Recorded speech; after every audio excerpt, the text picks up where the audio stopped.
Pada suatu malam hujan deras, atap gudang bocor. Air masuk, membasahi karung-karung daun. Esok harinya, gudang berubah menjadi lumpur hitam bercampur daun busuk. Tikus-tikus berlarian, lalat beterbangan, dan bau busuk menyebar ke seluruh istana. Raja berlari ke gudang, histeris melihat, harta emasnya, berubah menjadi kubangan sampah. Ia berteriak, "Apa yang terjadi? Di mana emas-emasku?" Para menteri akhirnya memberanikan diri berkata, "Ampun Baginda, sejak awal itu hanyalah daun kering. Hamba mohon, sadarlah." Raja menoleh dengan wajah pucat. "Daun kering." Ia lalu menatap Abu Nawas yang berdiri tenang. Abu maju, menunduk hormat, lalu berkata, "Ampun Baginda. Inilah pelajaran yang ingin hamba berikan." Keserakahan membuat mata Baginda buta. Daun busuk pun terlihat seperti emas. Padahal, kekayaan sejati bukanlah menimbun harta, melainkan memberi manfaat pada rakyat. Raja terdiam, wajahnya merah, bukan hanya karena marah, tapi juga karena malu. Ia sadar seluruh istana tahu kebodohannya. Seluruh Baghdad pun sudah pasti akan mendengar kisah ini. Namun dalam hatinya, ia tak bisa menyangkal, Abu Nawas benar. Ia terlalu serakah. Ia telah membuang emas asli hanya untuk membeli karung-karung daun. Dengan suara lirih, Raja berkata, "Abu, kau memang keterlaluan. Tapi, aku tak bisa menyangkal, pelajaranmu berharga." Abu tersenyum tipis. "Hamba hanya ingin Baginda tidak menjadi hamba dari hartanya sendiri." Kabar bahwa gudang istana penuh daun busuk akhirnya bocor ke telinga rakyat Baghdad. Awalnya hanya bisik-bisik di pasar, lalu menjadi gelombang tawa yang tak terbendung. Para pedagang saling berbisik di balik lapak dagangan mereka. "Sudah dengar, Raja kita mengira daun kering adalah emas. Benarkah? Tidak mungkin. Masa seorang khalifah sehebat Harun ar-Rasyid bisa sebodoh itu?" Tapi buktinya, Abu Nawas sudah membawa karung-karung daun ke istana, dan Raja membayarnya dengan emas sungguhan. 2 hours later.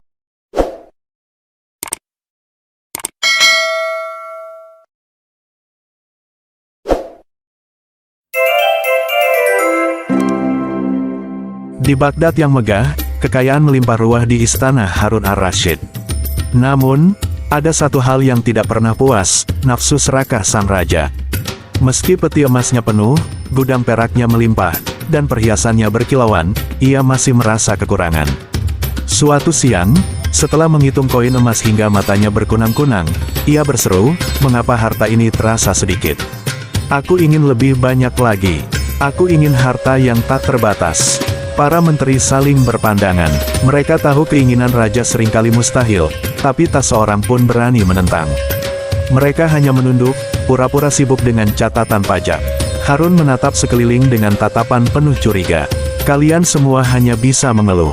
Tidak ada yang bisa memberiku jalan menuju kekayaan tanpa batas."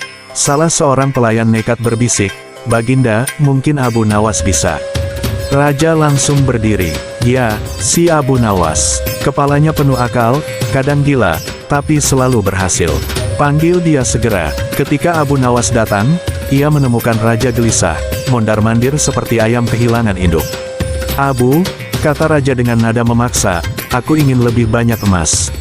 Aku ingin sesuatu yang tidak akan pernah habis, sesuatu yang bisa membuatku benar-benar kaya." Abu Nawas menunduk, menahan senyum. Dalam hati ia berkata, "Wahai raja, kau sudah tenggelam dalam lautan emas, tapi masih juga merasa miskin. Sudah saatnya kau belajar pelajaran tentang keserakahan." Ia menjawab dengan tenang, "Ampun Baginda. Jika itu yang Baginda kehendaki, hamba akan carikan jalan mendapatkan harta yang tak terbatas." Raja langsung berseri, "Benarkah? Jangan berani-berani menipuku, Abu." Abu menangkupkan tangan, "Hamba takkan berani. Hanya saja, mungkin caranya tidak masuk akal bagi Baginda. Tapi percayalah, hasilnya akan membuat Baginda menjadi orang terkaya sepanjang masa." Harun ar-Rasyid menepuk tangannya girang. "Bagus. Kalau kau berhasil, aku akan memberimu hadiah besar. Tapi kalau kau berani mempermainkanku," raja menatap tajam, "kepalamu akan kuletakkan di bawah pedang Algojo." Abu hanya menunduk hormat. Dalam hati ia semakin mantap. Bagus. Semakin tamak raja, semakin mudah aku membuatnya belajar. Baiklah, daun-daun kering, bersiaplah jadi uang emas. Malam itu, Abu Nawas duduk di halaman rumahnya. Ia menatap bulan yang memantulkan cahaya ke kebun kecilnya. Pohon-pohon di sekitar rumah sudah mulai meranggas, menjatuhkan daun-daun coklat kering ke tanah. Abu mengambil sehelai daun, memutarnya di tangan, lalu tertawa kecil. Daun kering, jumlahmu tak pernah habis, selalu ada setiap hari. Bukankah kau lebih berlimpah daripada emas? Katanya sambil melempar daun itu ke udara. Istrinya, yang melihat tingkahnya, mengerutkan dahi. Abu, kau lagi apa? Kau bicara dengan daun. Abu tersenyum. Istriku, daun ini sebentar lagi akan lebih berharga daripada emas di istana. Sang istri geleng kepala, sudah biasa dengan akal bulus suaminya. Hati-hati, Abu, raja bisa marah besar. Abu menjawab sambil mengedipkan mata, justru marahnya raja adalah bumbu yang membuat akal ini terasa lebih nikmat. Keesokan harinya, Abu mengajak beberapa anak kecil di kampungnya. Ia berkata, anak-anak, kumpulkan daun kering sebanyak-banyaknya. Nanti aku traktir kalian roti dan madu. Anak-anak pun berlari, tertawa riang, mengisi karung-karung besar dengan daun. Dalam waktu singkat, halaman Abu penuh dengan gundukan karung berisi daun. Abu mengelus jenggotnya. Sempurna, sekarang tinggal kubungkus rapi, kubawa ke istana, dan kukatakan bahwa inilah uang ajaib yang hanya bisa dimiliki raja. Sambil mengikat karung, ia tertawa sendiri. Bagaimana wajah raja nanti ketika memandang daun kering ini sebagai emas? Tentu matanya akan berbinar seperti anak kecil. Melihat permen, hari yang dinanti tiba. Abu membawa satu karung daun kering ke istana. Karung itu ia gendong seolah penuh emas, membuat para pengawal curiga. Abu, apa yang kau bawa? Tanya salah satu penjaga. Emas yang hanya bisa dilihat oleh orang berkuasa, jawab Abu penuh rahasia. Para pengawal saling berpandangan, lalu mengantar Abu masuk. Raja yang melihat karung besar itu langsung maju.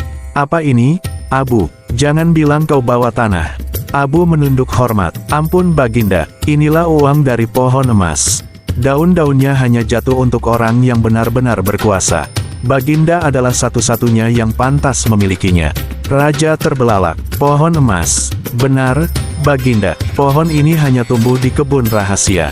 Setiap hari ia menjatuhkan daun, dan setiap daun bernilai 1000 dinar.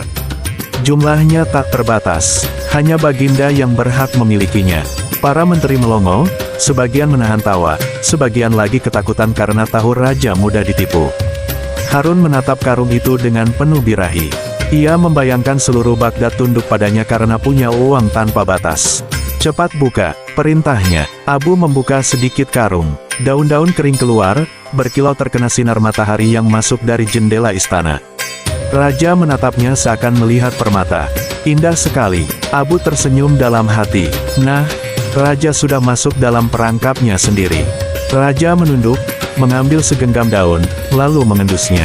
Aneh, baunya seperti daun biasa, katanya ragu. Abu cepat menimpali, ampun Baginda, memang hanya orang berkuasa yang bisa melihat nilai sejatinya. Bagi rakyat jelata, ini hanyalah daun kering. Tapi bagi Baginda, ini emas tak terbatas. Mata raja membesar, jadi, hanya aku yang bisa melihat nilainya. Benar, Baginda, bukankah Baginda adalah penguasa paling agung di bumi? Raja tersenyum bangga. Ia melirik menteri-menterinya. Kalian lihat, kalian pasti mengira ini daun biasa, kan? Itu karena kalian orang kecil. Aku berbeda. Para menteri hanya bisa menunduk, menahan tawa sekaligus takut. Jika mereka berkata daun itu hanyalah sampah, raja bisa memenggal mereka. Raja kembali menatap Abu. Kalau begitu, berapa harga satu karung daun ini? Abu menjawab dengan tenang, hanya 1000 dinar, Baginda. Harga murah untuk harta tak terbatas. Raja hampir meloncat kegirangan. Murah sekali, bawakan aku lebih banyak lagi. Abu menunduk. Baik, Baginda, hamba akan bawakan karung-karung lainnya.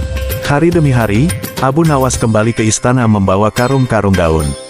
Setiap kali datang, ia menampilkan wajah serius, seolah sedang membawa emas berkilau. Raja menyambut dengan antusias, bahkan menyingkirkan para menteri yang mencoba memperingatkan.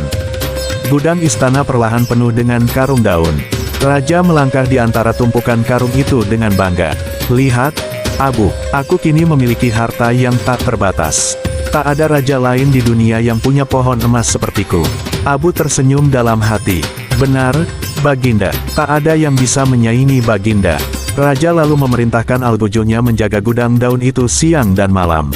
Ia takut ada yang mencurinya. Para prajurit bingung, tapi tak berani menolak. Bayangkan, para serdadu gagah menjaga daun kering dari tikus dan angin. Sementara itu, Abu pulang membawa peti-peti emas bayaran raja. Ia membelanjakan sebagian untuk rakyat miskin, membagikan roti, gandum, dan madu. Pasar Baghdad pun ramai membicarakan kemurahan hati Abu. Namun di istana, bau busuk mulai menyebar dari gudang. Daun-daun yang lembab berjamur, mengundang tikus. Para pelayan kewalahan membersihkan, tapi raja tetap buta karena keserakahannya. Biarkan saja, itu emas yang belum berubah bentuk, katanya bangga. Dan, begitulah, raja terus merasa menjadi orang terkaya, sementara Abu tertawa dalam hati, pelajaran belum selesai. Nanti akan ada saatnya kebenaran terbongkar. Gudang istana sudah penuh karung daun. Pasukan kelelahan menjaga harta itu, dan pelayan istana kewalahan membersihkan bau busuk. Namun raja tetap buta oleh keserakahannya. Ia bahkan bermimpi bisa membeli seluruh kerajaan tetangga hanya dengan satu genggam daun. Para menteri semakin resah. Suatu malam, mereka berkumpul diam-diam di ruang rapat kecil. Wajah mereka cemas, suara mereka pelan. Kalau keadaan begini terus, Baginda akan membuang seluruh harta kerajaan demi daun busuk, kata wazir tua dengan nada putus asa. Ya, rakyat sudah mulai berbisik. Pajak dinaikkan untuk membiayai pembelian karung-karung daun itu. Pedagang pun tercekik. Kalau ini berlanjut, Baghdad bisa kacau, tambah seorang menteri muda. Mereka berunding, tapi tak ada yang berani berterus terang. Semua tahu watak raja, bila merasa dipermalukan, ia bisa murka, dan kepala mereka taruhannya. Salah satu menteri menghela napas panjang, satu-satunya cara hanyalah membuka mata Baginda sendiri. Tapi bagaimana caranya? Tiba-tiba seorang pelayan yang diam-diam menguping memberanikan diri berkata, "Tuan-tuan, aku tahu satu hal."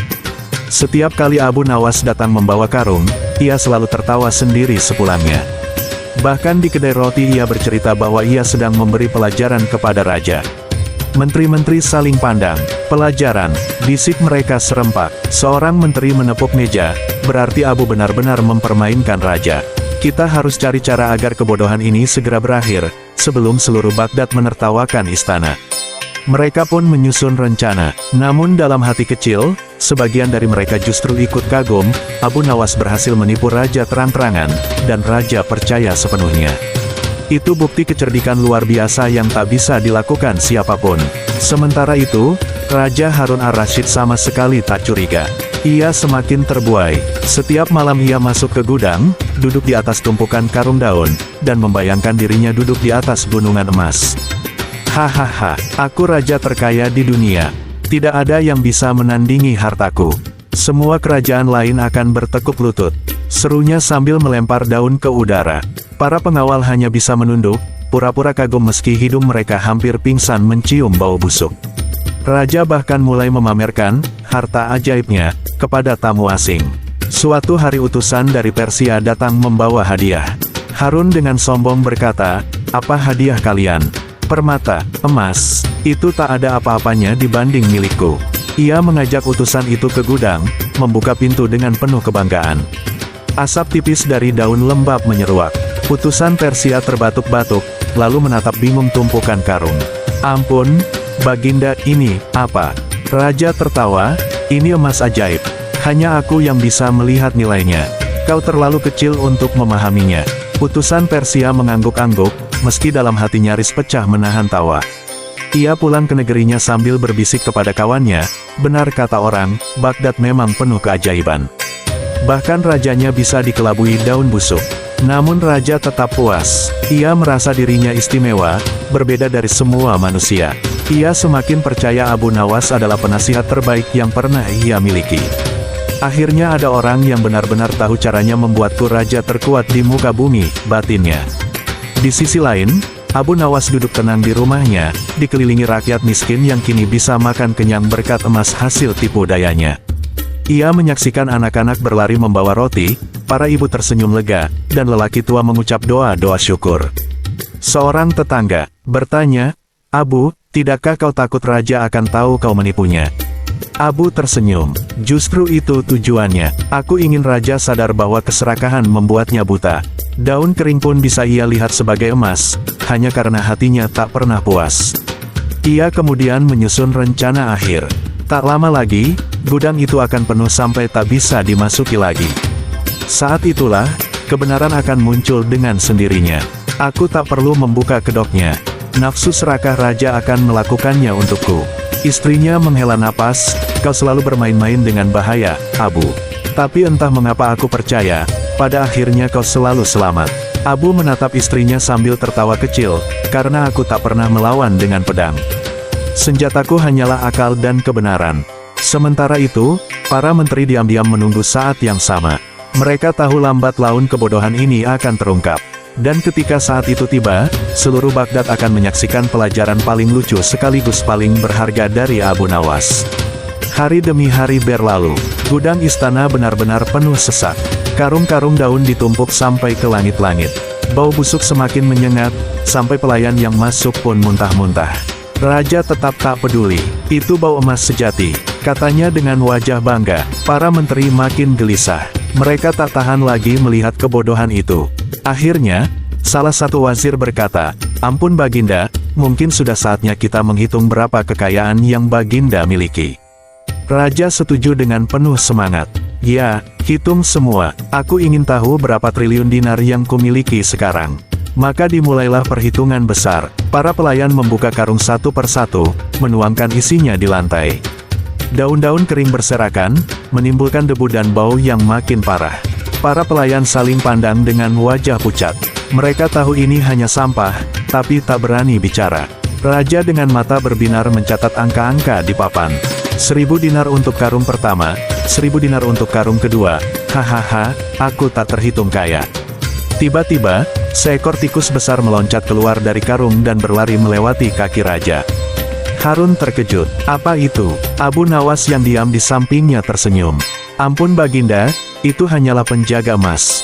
Emas sejati selalu dijaga makhluk gaib." Raja mengangguk-angguk serius, sementara para menteri hampir roboh menahan tawa.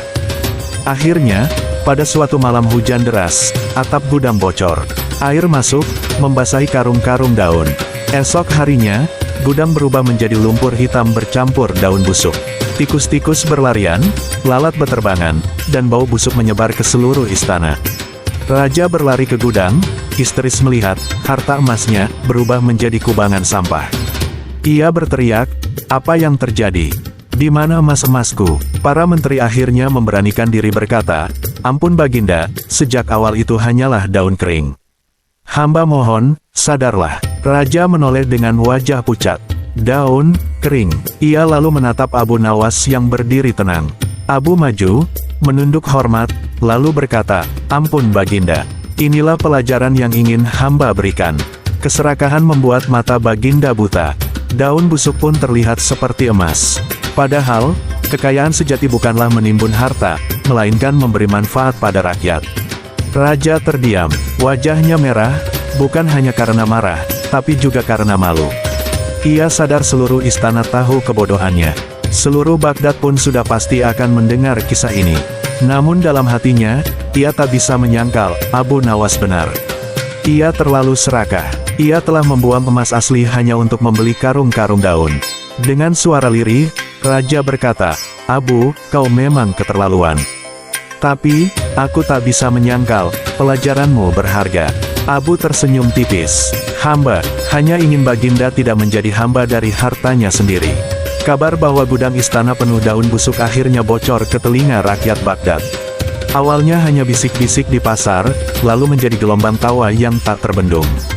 Para pedagang saling berbisik di balik lapak dagangan mereka. "Sudah dengar, Raja kita mengira daun kering adalah emas. Benarkah? Tidak mungkin. Masa seorang khalifah sehebat Harun ar-Rasyid bisa sebodoh itu?" Tapi buktinya, Abu Nawas sudah membawa karung-karung daun ke istana, dan Raja membayarnya dengan emas sungguhan. Tawa pecah. Anak-anak kecil berlarian di gang-gang sambil membawa daun kering, berpura-pura jadi raja. "Aku kaya, aku punya emas ajaib," teriak mereka sambil melempar daun ke udara. Meskipun rakyat tertawa, sebagian juga merasa lega. Mereka melihat kejeniusan Abu Nawas sebagai cara Tuhan menurunkan pelajaran pada pemimpin mereka. Kalau bukan Abu, siapa lagi yang bisa membuat raja sadar betapa serakahnya ia? Kata seorang ulama di masjid. Abu Nawas sendiri tetap rendah hati. Ia tidak membanggakan dirinya. Ia tahu, tawa rakyat hanyalah permukaan, pelajaran sejati ada pada hati raja. Jika Harun benar-benar berubah, Baghdad akan lebih makmur. Di dalam istana, suasana jauh berbeda. Raja merasa dipermalukan. Ia ingin sekali menghukum Abu Nawas, tapi setiap kali pedang Algojo terbayang, hatinya ragu. Sebab, di balik tipu daya itu, Abu tak mengambil keuntungan untuk dirinya sendiri. Semua emas yang ia dapat justru dibagikan ke rakyat. Raja teringat kata-kata Abu, kekayaan sejati adalah memberi manfaat. Kata-kata itu menghantam batinnya lebih keras daripada ejekan rakyat. Namun, harga diri seorang raja bukan perkara kecil. Ia menatap Abu dengan sorot mata tajam. Abu, tahukah kau, aku bisa saja memerintahkan Algojo memenggal kepalamu saat ini juga. Abu menunduk tanpa gentar. Ampun Baginda, silakan jika itu yang membuat Baginda puas. Tapi hamba yakin, memenggal kepala Abu Nawas tidak akan menghapus kebodohan yang sudah terlanjur Baginda perlihatkan kepada dunia. Justru, hanya akan menambah bahan tawa rakyat. Ucapan itu seperti pedang menusuk ego raja.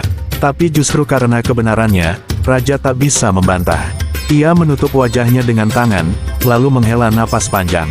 Dasar licik, tapi, ada benarnya juga. Setelah keheningan panjang, raja akhirnya memanggil Abu Nawas duduk di hadapannya, bukan lagi sebagai terdakwa, melainkan sebagai penasihat. Abu, katakan padaku, mengapa kau selalu mempermainkanku dengan cara aneh? Tidak bisakah kau menasihati langsung tanpa harus membuatku malu? Abu menatap lembut, namun matanya menyiratkan ketegasan. Ampun Baginda, andai hamba berbicara langsung, Baginda pasti takkan mendengar. Baginda terlalu dikelilingi sanjungan. Setiap kata kebenaran akan tenggelam. Maka, hamba harus membuat cara yang tak bisa Baginda abaikan. Malu memang sakit, tapi justru karena sakit itulah Baginda ingat. Raja terdiam. Kata-kata itu meresap dalam hatinya. Ia menyadari, semua orang di sekitarnya hanya pandai memuji, bahkan ketika ia salah. Hanya Abu Nawas yang berani membuatnya bercermin, meski dengan cara yang menggelikan. Akhirnya, Harun berkata lirih, Abu, apa yang harus kulakukan agar tidak jatuh pada keserakahan lagi? Abu menjawab, Baginda, lihatlah rakyat. Ketika perut mereka kenyang dan hati mereka tenang, itulah kekayaan sesungguhnya seorang raja. Jangan menimbun emas, tapi tebarkan manfaat. Daun kering pun bisa jadi emas, jika mampu menumbuhkan senyum di wajah rakyat. Sejak hari itu, perlahan tapi pasti, Harun ar-Rasyid berubah. Ia tidak lagi menghamburkan emas hanya untuk memenuhi nafsu serakah. Sebaliknya, ia mulai memikirkan rakyatnya lebih serius. Pajak diturunkan, pembangunan pasar dan masjid dipercepat, dan program pembagian gandum digalakkan. Rakyat kaget melihat perubahan ini. Apakah ini masih raja yang sama? Atau Abu Nawas yang sudah menyihirnya? Gumam mereka. Namun, mereka tahu, inilah hasil pelajaran yang diberikan Abu. Sang khalifah yang tadinya bisa dikelabui daun kering, kini mulai memandang dunia dengan mata yang lebih jernih. Bahkan suatu hari, ketika seorang wazir datang menawarkan hadiah emas dari negeri jauh, raja tersenyum dan berkata, emas ini tak seberapa dibanding sehelai roti yang mengenyangkan perut rakyatku. Para wazir tertegun. Mereka menyadari, raja mereka telah berubah menjadi lebih bijak. Semua berawal dari sekarung daun kering yang penuh tipu daya, namun syarat makna. Kisah daun kering itu akhirnya menjadi legenda di Baghdad. Orang-orang menceritakannya dari pasar ke pasar, dari rumah ke rumah, bahkan dari negeri ke negeri. Pernah suatu masa, Raja Baghdad membeli karung-karung daun kering karena dikira emas ajaib. Dan hanya Abu Nawas yang mampu membuatnya sadar. Rakyat menertawakan kebodohan raja, tapi juga menghargai keberaniannya menerima kebenaran. Sebab tak semua penguasa mau mengakui kesalahan, apalagi di depan rakyat banyak. Bagi Abu Nawas, ia tidak membutuhkan penghargaan. Ia hanya bahagia melihat rakyat sejahtera.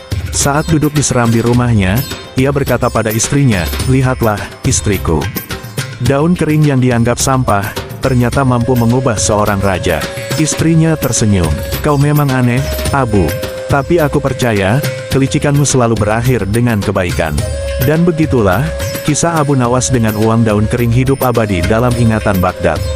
Ia bukan sekadar lelucon, tapi juga pelajaran bahwa keserakahan bisa membuat manusia buta, sementara kebijaksanaan lahir dari kerendahan hati untuk belajar, bahkan dari tipu daya seorang jenaka.